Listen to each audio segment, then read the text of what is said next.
भले तू हंसे कोई सोनिया दिल बना उनके हमार बार शादी भले तू हंसे कोई सोनिया दिल बना उनके हमार बार सजिया के माँ जामी ना तुहरा बचपन के हमारा प्यार बा छोड़ा दा अभी उससे भाता रहोली यार राखेला तैयार बा छोड़ा दा अभी उससे भाता रहोली यार राखेला तैयार बा राखेला तैयार बा।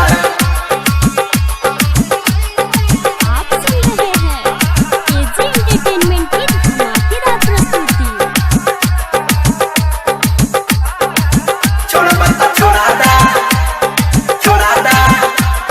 छोड़ा दा अभी उससे भाता रहोली यार राखेला तैयार बा राखेला तैयार बा। एक के संगे पढ़निया एक के संगे खैनी तू का जनम राजा का तना चिटपट भैनी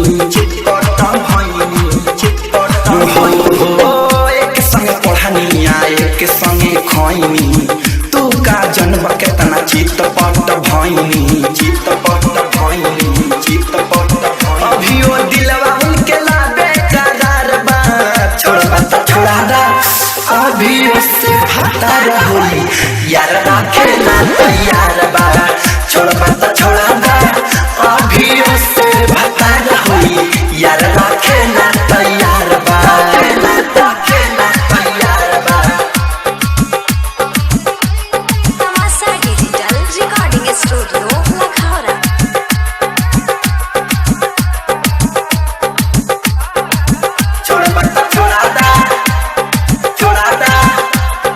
छोड़ा दा अभी उससे भाता रहोली यार राखेला तैयार बा। केतन भले मरब याद ना बिसरब प्रेमी परदेसी कुनाल कुछ न करब